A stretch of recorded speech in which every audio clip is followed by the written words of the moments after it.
Good morning, Sean here. It is 8:35, and it is time for the Revelstoke Mayor Report with your Mayor, Gary Sauls. Good morning, Gary. Good morning, Sean. How are you? I'm doing all right. So, Gary, I've got a list of questions here for you based on the fun and spicy week that Council had, okay? All right. So what I did was read all the fun comments on the community page, right, and just what I've heard at coffee shops, and I've sort of rejigged the questions as best as I could to suit what I think a lot of the concerns were. Not all, but some. Okay. When do you think that the community stopped trusting the city? You know, I don't think the community has stopped trusting the city, if you're talking about City Hall and the people in there. I think there is information out in the community, and some people like to blame City Hall for whatever the reason, whether they don't like their taxes or they don't like the way they're shoveling or whatever, that thing. So I don't think that there's a distrust in the community. Would you say that in your experience, you've been here for many years, that some of it is miscommunication, misinformation, and that could be from us in the media? It could be one person says one thing and then it's like telephone. It's not exactly the way it came out, but it's the way it's been spread. Yeah, that's it. We see that all the time, and it's controversy. When people bring up controversy, they see that in the newspapers, or they see that's what draws their attention, and that's kind of what the media likes to have. It draws their attention, so they'll come in and they'll read those things, and they can pay for advertising or whatever the case may be. I'm not saying that's happening all the time, but it seems to be a theme. Well, no news is good news, but a lot of the times no news doesn't sell. That's exactly right. I get that. Okay. What is the worst case scenario about these social media postings, or any social media postings for that matter? Is it, you're concerned, the false information? Part of the false information, but also I see some things that are divisive, and they're divisive because people will make a statement, one of the other people will make a comment, and now that becomes the gospel, where it just tears the whole fabric apart. And I look at that and go, what's the point? Okay, so it's not so much social media per se, because I saw some posts people asked you, they said, Gary, what's the problem with social media? So you're saying it's not about the social media? No, it's not about social media. Councillors are going to post on social media. I post, the city posts. We all use social media. It's the thing of the day. It's getting the factual information out. And sometimes these facts are streamed through the personal opinions of others, and then they get on there, and they're not the exact message that I would like to see. However, those people are still going to post, and they're entitled to post. But when I see the comments that I feel are divisive, then I'm going to call upon that and say, what was the intention? And to be clear, at the beginning of your meeting, you had mentioned that it was to bring to light for those that aren't on social media. And I agree, there's a very large number of people that don't follow Facebook, but they still follow city politics and what's going on. So in light of that, I'm assuming that what you were driving at was specifically that demographic that could care less about Facebook or joining that and following along, but would like to know what's going on. That's exactly it. And that's why I brought it to the public realm. It was brought up in social media. That's a public platform. And I thought, well, if that stuff can be brought up in that platform, I'm going to bring it up in the council meeting. Okay. Do you feel that with this issue, these types of issues, the council is not operating at its best potential? No, it's not operating at its best potential. That's true. We still need to go through strategic planning to kind of get a sense of where all of council want to be. And I've been delayed in getting that because I'm trying to get a proper facilitator for that sort of thing. And that's caused issues as well going forward. But, we'll get there. It's, we're all new. It's a new role for everyone, and it's finding out how we integrate with each other. Everybody's entitled to their personal opinion. Absolutely. I don't disapprove of that. I want people to come with their own opinions, their own thoughts, that sort of thing.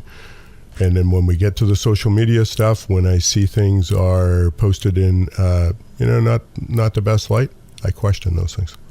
So the impression that is somewhat set now is that there is a bit of a power struggle going on within that group. Then that is obviously not the intention, but the optics are just not that great on this one. So with these issues, concerns brought up privately beforehand, or was it just sort of the flavor of the day at the time?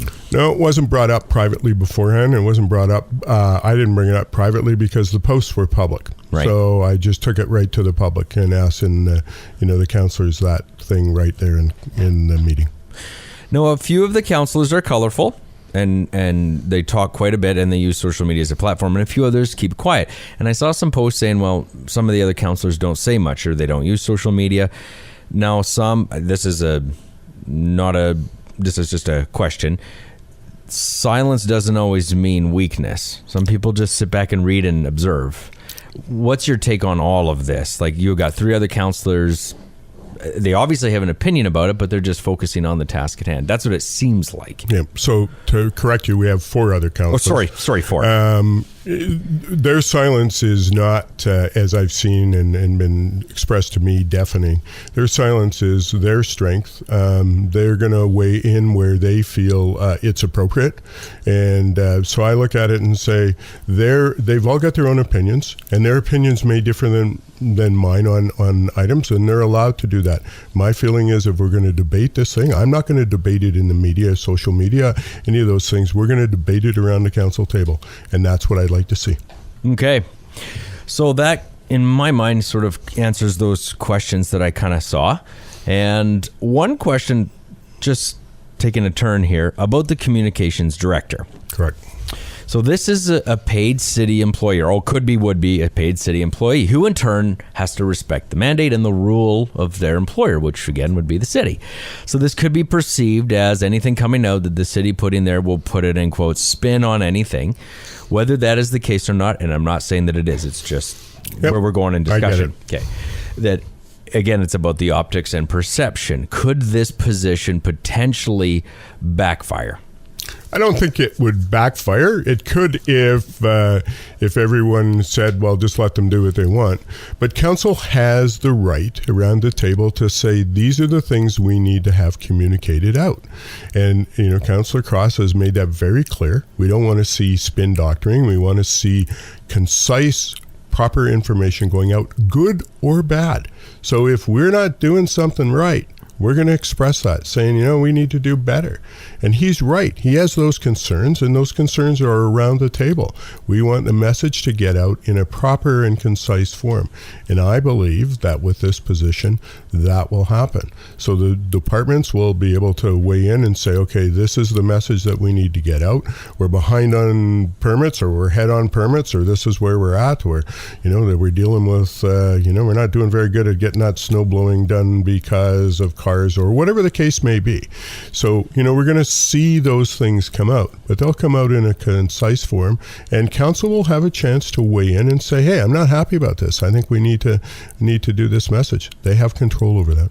Now, we have several media outlets in town, and there's always going to have that skew, and we'll use our friend as a reference because David Rooney loved to be colorful when he chose to be. So there's that aspect of all media. In your experience as a reader, as an observer, and then as a councillor, and now as mayor, have you found, generally speaking, for the most part, most of the medias in town cover the stories, and it's accurate, and there might be a slight twist on things, but for generally speaking, that the facts that they get out are correct? Yeah, when we're having somebody come to a council meeting, see the media come to the council meeting, they're taking their notes. Some of them have the ability to write their stories as they're there. They're always going to give their own personal opinion on this. And David was one of those ones who had said to me right when I first ran, I'm looking for a story. I'm going to post a story. I'm going to give it in my opinion, and just know that when it comes to that sort of thing, I may not be your friend. I'm looking for the story. So the stories that come out from the media are going to be as close as possible to facts based on the opinion of the writer, and I'm not disputing that. Yeah. However, some of the media now have writers that are writing stories independent of their vocalizations, and those stories might be totally off base with what's factual, but they're still going to put them in because it's an opinion piece brought in by another person.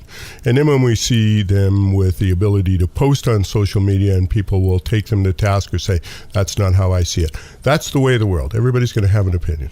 So that's kind of where the communication director came in, is that this would be more point A, B, C, D, all the way through Z. Correct. Okay. I think that's all the questions that I had. If there were any more, there could always be more next week. Gary, was there anything that you wanted to touch base on that I missed that you think is valuable for the listener? No, I think you've kind of got the message out as to what's transpired this past week. We did go through the budget stuff. We're at about 4.5%. That'll go out to the public after the February 26th meeting, and then they'll have a chance to weigh in.